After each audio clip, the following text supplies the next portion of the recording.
Hi everyone, hope you like this video. If you do, please subscribe to my channel. You can also find me on Udemy, Facebook, Instagram and Skillshare. Thank you, see you soon. Hi everyone, today we're going to be talking about the IELTS Writing Task 2. So I'll be giving you an overview of this part of the exam. The IELTS Writing Task 2, also referred to as the IELTS Essay Writing, is the second task of your IELTS writing test. In this part, you'll be given an essay topic and you will be marked on your ability to respond to the topic.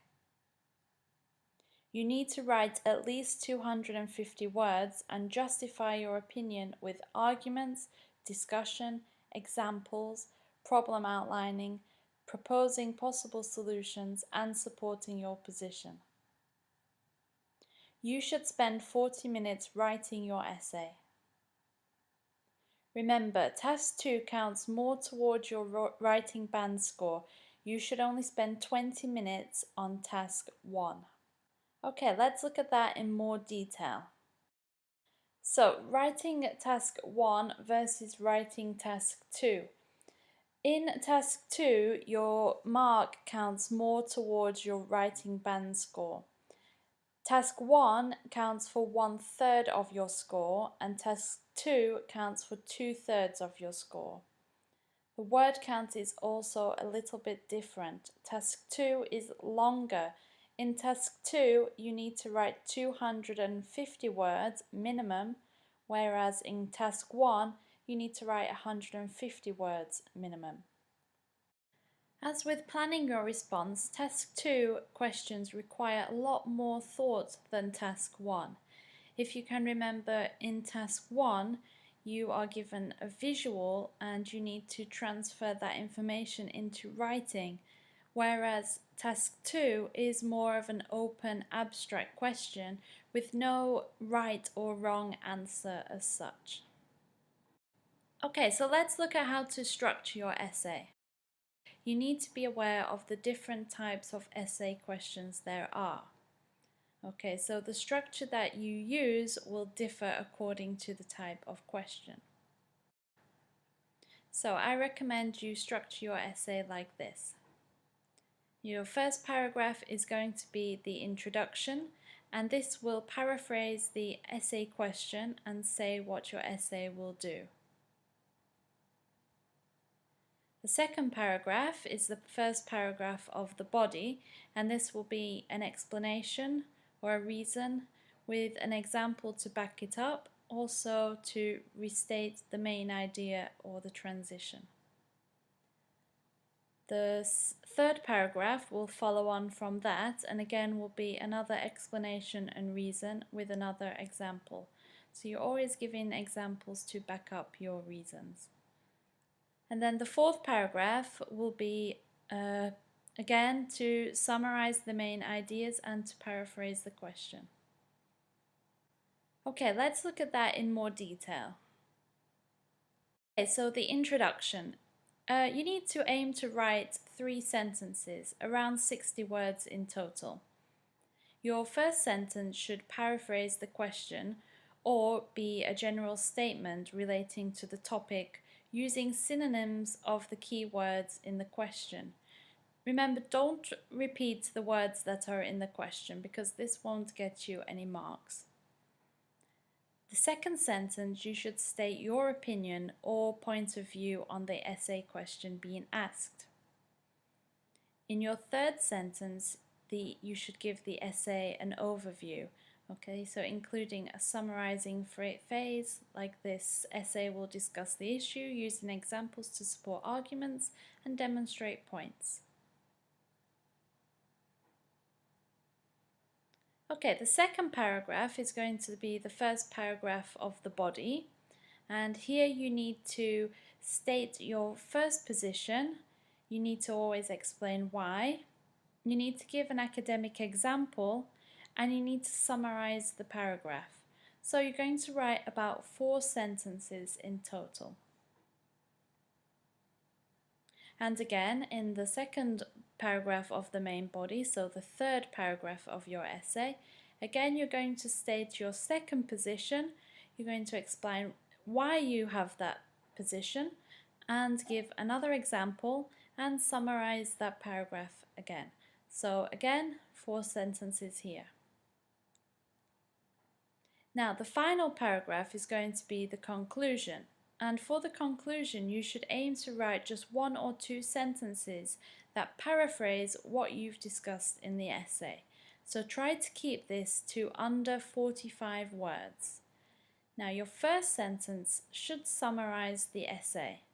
Okay, be sure to start this sentence with an appropriate linking phrase, such as in conclusion, to sum up, consequently. Okay, followed by an overall summary of what you have just written.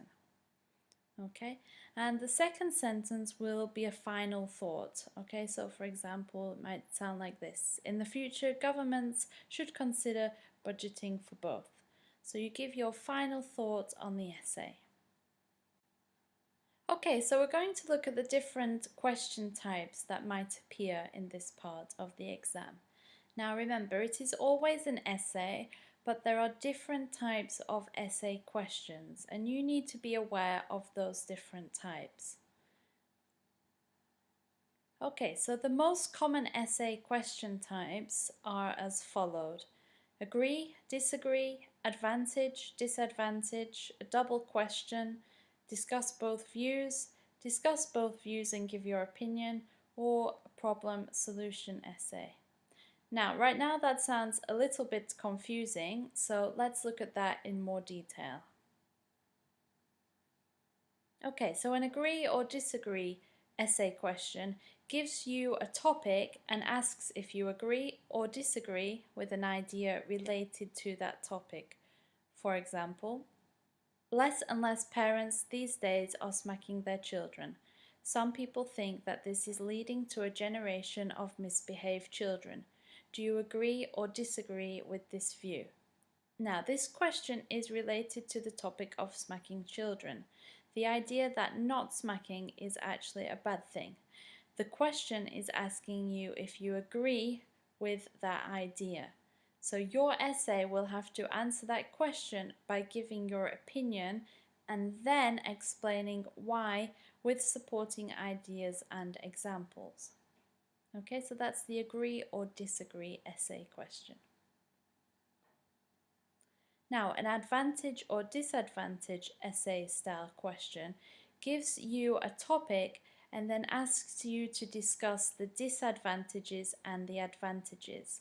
A sample essay question looks like this: some graduates prefer to travel for a year between graduation and gaining full-time employment. Discuss the advantages and disadvantages of this. So here you will need to present both sides of the argument, so one side per paragraph, with supporting ideas and examples for each. Okay, so that's the advantage or disadvantage style essay question. Now, the discuss both views question gives you 2 views or opinions related to a topic and asks you to discuss both. For example, some people think that it's the government's responsibility to tackle environmental issues. Others believe it's up to the individual to be environmentally responsible. Discuss both sides. So here you need to spend one body paragraph on each opinion, giving explanations and examples for why people may hold this view.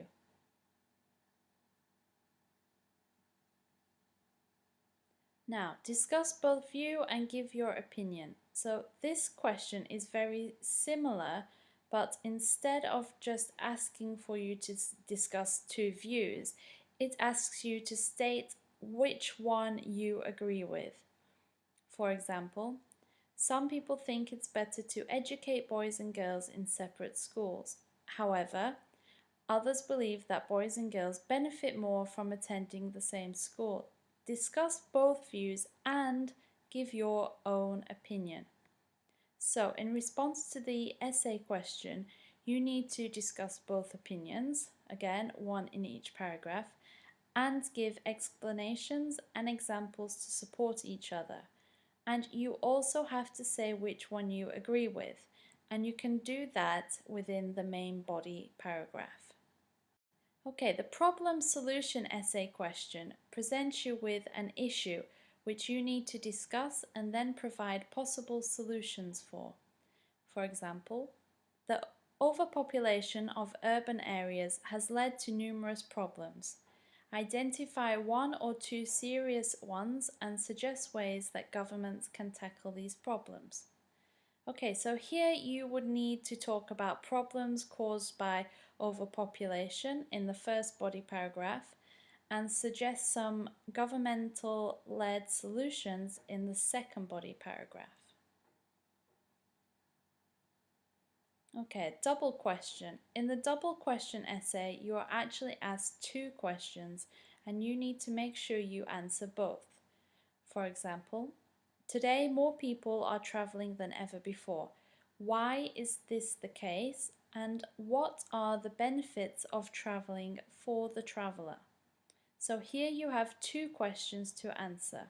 You need to answer why are more people traveling and what are the benefits of traveling. So you should spend one paragraph on answering each question.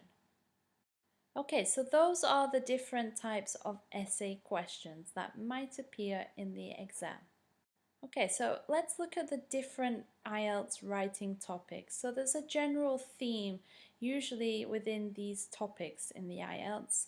We often see questions related to social media, public transport, travel, environment, society, justice and crime, government, language, technology, education, globalization, and employment.